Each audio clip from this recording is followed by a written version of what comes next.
Life is being decided by the majority. எத்தனை பேர் இதை ஒத்துக்கிறீங்க? வாழ்க்கையில் அவனுக்கு ஓன் டிசிஷன் ஒன்று எடுக்கவே முடியாது. மெஜாரிட்டி ஆஃப் த பீப்புள் என்ன சொல்கிறாங்களோ அதுதான் டிசிஷனாக இருக்கும். ஒரு எக்ஸாம்பிள் சொல்லட்டுமா? இப்போ சப்போஸ் ஒரு குழந்தை பிறக்குது. குழந்தை பிறந்த உடனே சொந்தக்காரன் எல்லாம் வந்து பார்க்குறான். குழந்தை பார்த்தோன்னே கண் அப்பா மாரி இருக்கு, காது அப்பா மாரி இருக்கு, மூக்கு அப்பா மாரி இருக்கு. மெஜாரிட்டி ஆஃப் த பார்ட்ஸ் எது அப்பாவே இல்லை அம்மாவை மாரி இருக்கு, குழந்தை அப்பா மாரி இருக்கு, இல்லை அம்மா மாரி இருக்கு, இல்லை தாத்தா மாரி இருக்கு. Life starts with majority over there.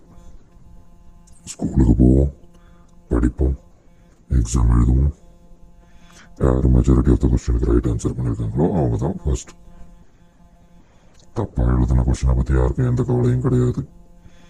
100 question எழுதி அதில் 10 பேரில் ஒருத்த மட்டும் 60 கொஸ்டினுக்கு ரைட் ஆன்சர் பண்ணியிருந்தான்னா he is the top ranker.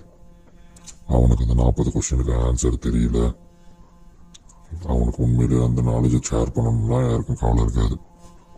He is the top one, he is the top most knowledgeable person, so he will be promoted to next class. Election.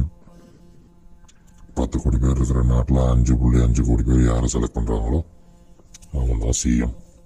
Balance இருக்கிற 4.5 கோடி பேர் என்ன இழிச்சவாயனா? அவனுக்குன்னு விருப்பம் இருக்காதா என்ன?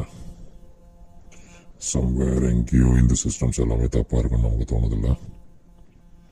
தோணி என்ன பண்ணுறது? நம்மளால ஒன்றும் மாற்ற முடியாது. மெஜாரிட்டியோடைய வாழ்ந்து செத்து போவோம். Okay, by.